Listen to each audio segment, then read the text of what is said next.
कल शाम से जो प्रकरण शुरू हुआ,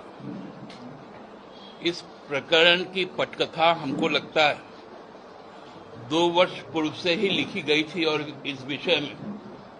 कई बार हम लोगों ने दल के माध्यम से संयुक्त रूप से इस बात को कहा था। पूर्व में रांची के एक होटल में कार्रवाई भी हुई थी, लेकिन जो धृष्टता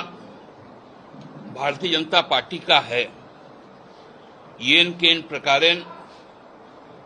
एक चुनी हुई लोकतांत्रिक लोकप्रिय सरकार को अपदस्थ करना, ताकि भारतीय जनता पार्टी का जो लूट के जो सपना है, खासकर इस इलाके में जो खनिज पर जो कॉरपोरेट घरानों की जो लूट की उनकी एक मंशा है, उसको कामयाब किया जा सके। मैं तो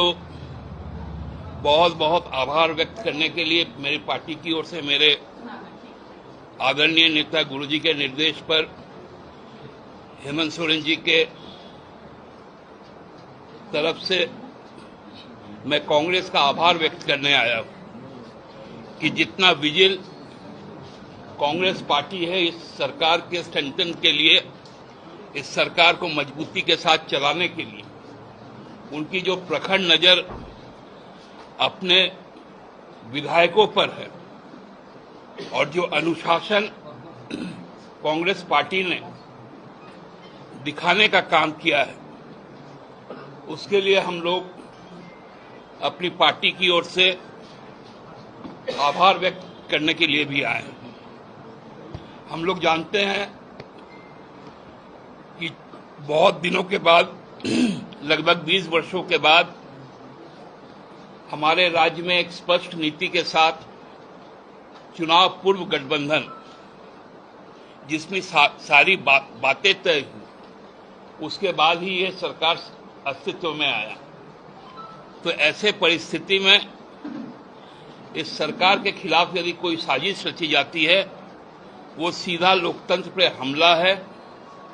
और मैं पहले भी आप लोगों को कह चुका हूं कि भारतीय जनता पार्टी का एक मंत्र है, जहां चुनाव जीतकर आएंगे वहां तो सरकार बनाएंगे,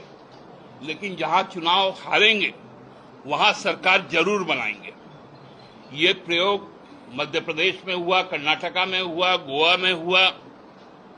त्रिपुरा में हुआ, यह प्रयोग महाराष्ट्र में हुआ, राजस्थान में कोशिश की गई, लेकिन वहां पर भी कांग्रेस जितनी विजिल थी, जितनी सतर्क थी, कि वहां पर भी प्रयास विफल हुआ। और झारखंड में भी ये लगातार प्रयास जो चल रहा है कांग्रेस के सतर्कता के कारण, वो प्रयास कभी कामयाब नहीं होगा।